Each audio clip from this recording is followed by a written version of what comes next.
This is rappers, okay? So. Yeah. Yeah, dude, fuck. I'm gonna Portage. It's like another fucking world here, man. Like, I'm from Point, dude. Stevens Point. It's like an hour that way, I think. We don't even have a federal prison, dude. Like, the hitchhikers up there are so fucking boring.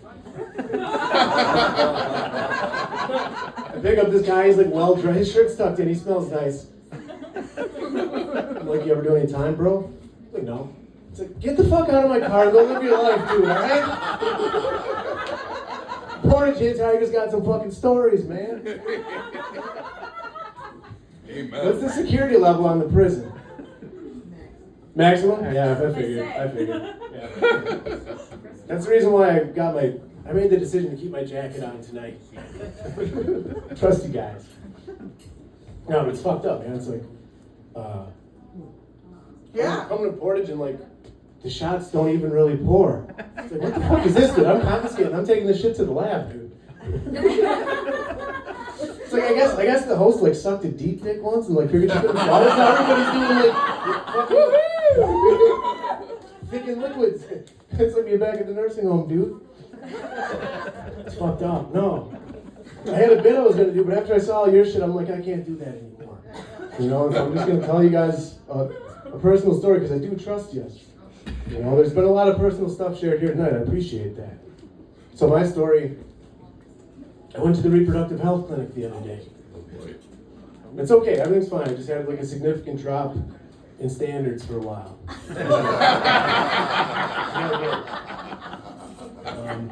Yeah, a lot of. Do you guys have one of those here in Portage? Huh? No. Reproductive health clinics? No. Yeah, it's in the basement of the prison. It's kind of a fucked up thing. They'll take care of you, just trust me. There's a guy named Tiger down there. He'll take care of you, real. That's fucking funny. This is great, man. This is the best fucking scene I've ever seen. Honestly. Jesus. But this is true, though. This is in Stevens Point, but still, like, I don't know if any of you guys have ever been to a place like that. You don't have to identify yourselves. But those places, I'm sure they could make it more depressing if they would try, but it'd be very difficult. Like, it's one point, it's like, at the back alley end of a fucking strip mall, there's like a concrete ramp going up. One of the doors is like a semi-loading dock.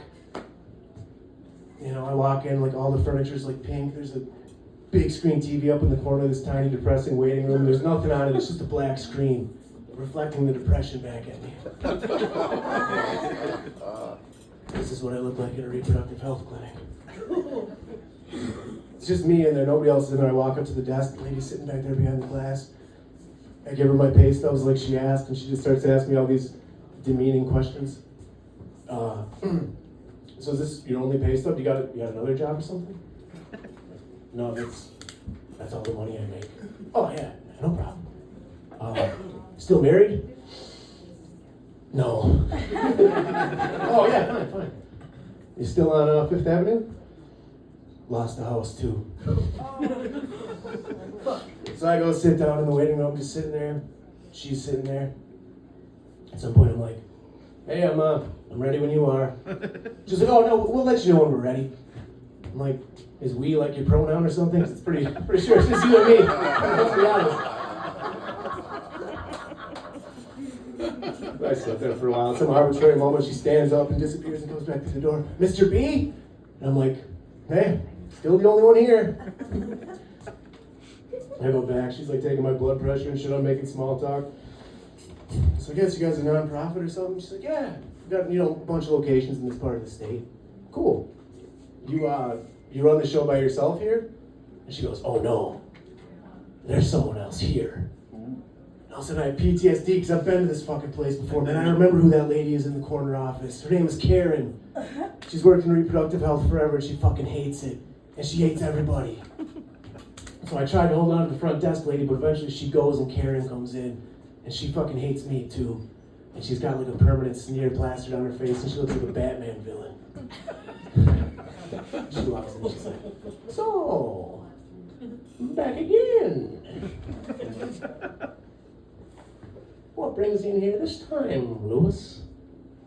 I know, I just, I had a couple partners that figured to do their responsible thing. Oh? Well, how many partners have you had? I gave her the number. It was a modest number, you know, I thought. She didn't seem to think so. And are you wearing condoms? At this point, I broke down, man. I told my first lie of the day. Sometimes. Sometimes. She was an old pro, so she kept the heat on. Sometimes. Well, how you choose? I was like, lady, that's the $64,000 fucking question. This guy knows what I'm talking about. That's the question, because the last time I had a choice, this lady picks me up at a dive bar in Wausau. We're like 2 hours into the night, and she goes, listen, I'm a dental hygienist, and I own my own bit, and I own my own house, so I got my shit together, okay? And I was like, I don't give a fuck. Trying to sleep with you. It's bar closed, we're about to go, and I want to say something cool, so I'm like, you gonna give me a tour of your sweet house? She goes, shh, don't tell anybody. I live in my parents' basement. I'm divorced, my ex kept the house. I was like, yeah, that's cool, I still don't really care, but now it's just kind of weird you said that house thing before. But, so we go, and we're in like the basement of her parents' house, kind of like whispering, you know, which felt a little bit adolescent. You know, and then even her career came into question, and she's like, I only work 4 days a week because they think that I'm at school, but I'm not. I lied. I want another 4-day work week, that's fine, you know?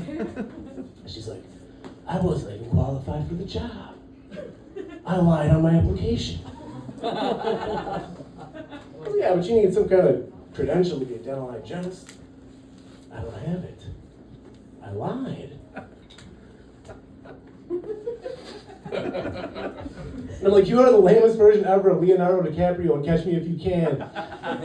This summer, the lady who lied, cheated, and manipulated her way to 32 hours of dental hygienistry.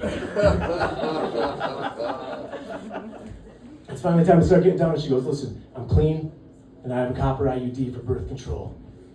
And I'm like, I believe you. Yeah, we got one. That's a funny joke. Yeah, thank you. I just imagine myself at the fucking doctor's office for an ultrasound, like 6 months down the road. Oh, there you can see his little hand. Doc, you don't understand. She told me she has a copper IUD. She told you that? Yeah. Oh, I'm sure you're good, man. These are old machines. I have a piece of lint in the camera or something. Don't worry about it. So I'm back at the clinic. I finally finish up the care, and I'm walking out, and the front desk lady just like drops like a 2-pound bag of condoms on the counter. I open it up. I'm looking through. It's all like banana flavored shit. I'm like, hey, I'm good. Like I promise you, I'll use condoms. I just want to use the condoms that I want to use. She's like, just take them. Karen wants us to give them away. I'm like, just give them to your friends. Have you seen my fucking friends? Half of them live in Portage.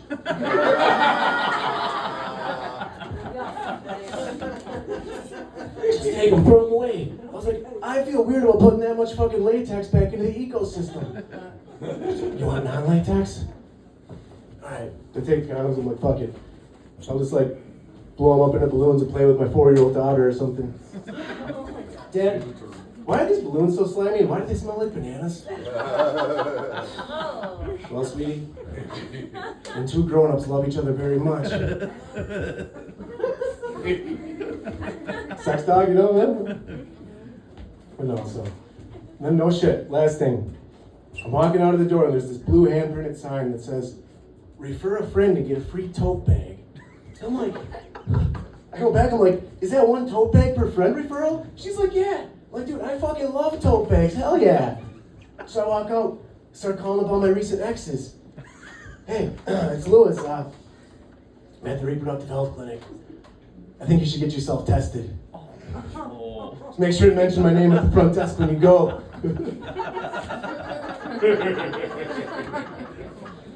So after all this, can I do one more joke? Yes. We're enjoying you. All right, it's okay, just making sure, One more joke. Be 35, 40 minutes. So after all this, I decided it's time, so I went in the other day for a vasectomy consultation. Because I am a feminist, okay? Do we got any feminists in the house tonight? Woo! Yeah. No! No. No, I fucking hate myself. Voting's a pain in the ass. I have to take my own garbage out and pay all the bills and clean the house. Fuck that. Yeah, right. Right. I mean, I miss the patriarchy, man. It used to be so simple. No, so going for this vasectomy consultation, right? So I'm like, man, women shouldn't have to take the fucking pill. You know, hormonal birth control, it's bullshit, man. And then I'm in there and the lady's saying things like, infection and incision. And I'm like, I think she can just take the fucking pill.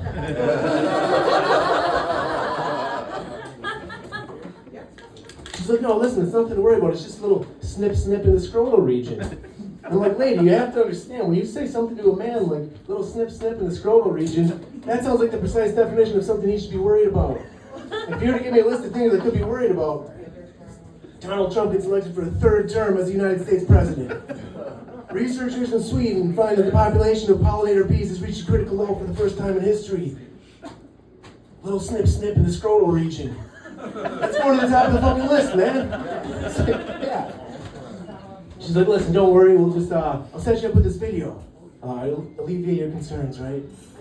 So I watch this video, and then the PA comes in, and, you know, the physician's assistant, she's on all the kind of the same stuff, you know. She's like, listen, just, Dr. Wesley, he's done 6,000 of these operations, it's gonna be fine. Your ejaculate volume isn't even gonna be diminished. And I'm like, oh, thank fucking God. That was my big concern, ejaculate volume. That's my trademark. High volume ejaculate. I'm that guy. It is important. I didn't know that it was. I didn't think it was. Thank God for Dr. Wesley and his 6,000 operations thus far.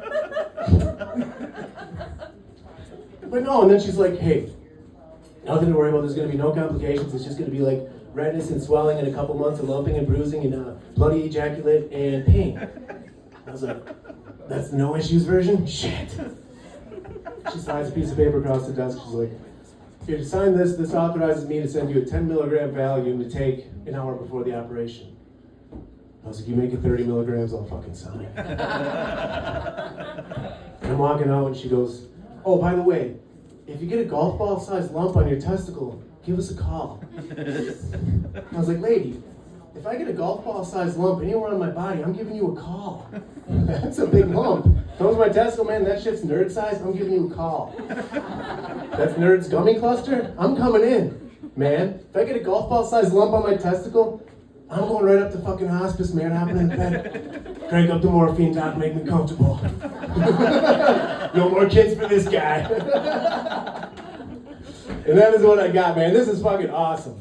I am not drinking whatever this is, but I'm going to take it to the lab and do some research. Oh.